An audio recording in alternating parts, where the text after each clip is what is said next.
¿Qué tal estáis, amigos? Bienvenidos a Ultramisterio Enigma. Espero que todo vaya muy bien por ahí. En este programa vamos a dar respuesta a un tema del que nos habéis preguntado en unas cuantas ocasiones. El tema en cuestión es ¿por qué no podemos atravesar otros objetos o atravesar suelos o paredes? Empujo con mi mano una pared y ¿por qué no la atravieso? La cuestión parece muy simple, pero no lo es. Está claro que el espacio ocupado por un objeto físico no puede ser ocupado por otro al mismo tiempo. O también podríamos enfocarlo de otra manera. ¿Por qué no es posible si la materia está compuesta de grandes espacios vacíos? Vamos a explicarlo. Podríamos pensar que en realidad ya atravesamos cosas, como cuando cortamos un trozo de pan o penetramos en algún líquido. Sin embargo, esto no es correcto. En estos casos, no estamos atravesando otros objetos, sino rompiendo o separando enlaces atómicos más débiles. En el caso de una piedra o un metal, no podríamos hacerlo, ya que tienen estos enlaces mucho más fuertes. Atravesar un objeto significa pasar a través de él sin alterar su forma, sin romperlo. Un ejemplo muy usado en estos casos es utilizar una rejilla con agujeros muy pequeños, casi imperceptibles a la vista. Si intentamos pasar a través de ella un objeto grande, la deformaremos. Sin embargo, si tuviéramos unos objetos más pequeños que esos agujeros, podríamos atravesarla. Como hemos mencionado anteriormente, la materia está compuesta de grandes espacios vacíos. La roca más sólida o el metal más duro, si pudiéramos observarlos con un microscopio muy potente, veríamos que los átomos que los componen están muy alejados entre sí, a distancias de entre 100.000 y 200.000 veces el tamaño de sus núcleos atómicos.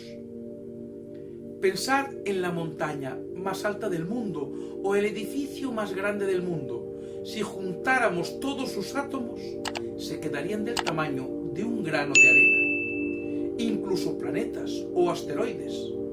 Aunque el gran ejemplo lo tenemos en las estrellas hipergigantes, con diámetros de miles de millones de kilómetros, que al final de su vida colapsan en una estrella de neutrones de 10 o 20 kilómetros de diámetro, lo que da una idea de este gran vacío del que hablamos. Entonces, esto nos lleva a pensar que si hay tanto espacio vacío, si hay tanta distancia entre un átomo y otro, podríamos atravesar los objetos, puertas o paredes, utilizando ese espacio. Tiene su lógica, pero por desgracia, las cosas no funcionan así. Primero, veamos qué sucede realmente cuando colocamos un objeto sobre otro. Por ejemplo, un jarrón en una mesa. O cuando nosotros tocamos cualquier cosa. Realmente los objetos nunca se tocan. Aunque parezca que el jarrón toca la mesa, no lo hace, porque los átomos del jarrón se repelen con los átomos de la mesa. Siempre queda una pequeñísima distancia entre ellos, del orden de una 10.000.000ª parte de un milímetro. O sea que realmente el jarrón estaría flotando encima de la mesa. Imperceptible para nuestra vista. Sin embargo, así ocurre con todos los objetos. Nunca se llegan a tocar. Lo mismo pasa con nosotros. Nunca llegamos a tocar nada en sentido estricto. Nuestra interactuación con los objetos y los efectos derivados siempre se producen a esa pequeñísima distancia, sin llegar a tocar nunca nada. Veamos por qué.